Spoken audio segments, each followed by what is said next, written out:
ఈ ఇన్స్టిట్యూట్ లో జరుగుతున్న ఎగ్జిబిషన్ లో స్టూడెంట్స్ అనేక ప్రాజెక్టులను అయితే ఇక్కడ ప్రదర్శనకు ఉంచడం జరిగింది. అందులో ఒకటి ఆసక్తికరంగా ఉంది. ఇది రోబోట్ అన్నమాట. కొత్త తరహా రోబోట్ ని తయారు చేశామని చెప్పి ఇది ఏదైనా డ్యామేజ్ అయిన పరిస్థితుల్లో కూడా ఒక ప్రాంతంలో అది సక్సెస్ఫుల్ గా కూడా ప్రయాణించే విధంగా దీన్ని తయారు చేస్తామంటున్నారు. సో దీనివల్ల యూజ్ ఏంటి, ఇది ఎలా వర్క్ అవుతుందో తెలుసుకుందాం. నా పేరు వచ్చేసి శరత్, ఉదయ్ అండ్ విశాల్ నంద్యాల్.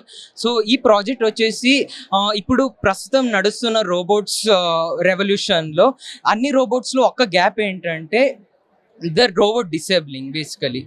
సో ఏదన్నా మెకానికల్ ఫాల్ట్ వస్తే రోబోట్లో అది ఇంకా పని చేయకుండా అక్కడనే డిస్పోజ్ అయ్యేలా ఉంది. ఫర్ ఎగ్జాంపుల్ కేవ్ ఎగ్జాక్షన్ తీసుకుంటే అక్కడ రోబోట్స్ మాత్రమే పోగలవు.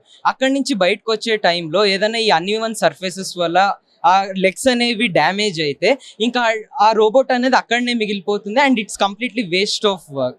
సో దాన్ని రీఇంజనీరింగ్ చేసి మేము ఈ Jetson nano and IMU sensor with camera, Pi camera use చేసి ఈ machine learning model, structured model basically machine learning model వేసి ఆఫ్సెట్స్ డిటెక్షన్ చేస్తాం. ఈ ఆఫ్సెట్స్ మళ్ళీ ఈ అన్ఈవెన్ ఆర్ ఈవెన్ సర్ఫేసెస్ పైన మేము ఈ గేట్ అడ్జస్ట్మెంట్ చేస్తాం ఈ ఎగ్జాపోర్ట్ది. సో బేస్డ్ ఆన్ దట్ మేము ఎగ్జాపోర్ట్ ఈవెన్ దో లెగ్ డిసేబుల్ అయినా కూడా ఆ మిషన్ కంప్లీట్ అయ్యి యూజర్ చెప్పిన పర్టికులర్ టాస్క్ ని కంప్లీట్ గా చేస్తుంది.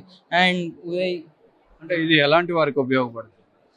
ఇది బేసికలీ వార్ ఫేజెస్ లో కానీ లేకుంటే కేవ్ ఎగ్జిక్యూషన్ లో లైక్ వేరెవర్ లైక్ మనిషి పోలేని చోట్కి ఇది వెళ్ళి చెప్పిన మిషన్ ని కంప్లీట్ చేసుకుని బయటకు వస్తుంది. That's the whole intent of the project. మేము నార్మల్ రోబోట్ చేయలేదు. సో మేము మిషన్ లెర్నింగ్ ఆల్గోరిథం ట్రై చేసినాము. ఆ ఆల్గోరిథము ಯಾವ రోబోట్ కైనా ఇంటిగ్రేట్ చేయొచ్చు.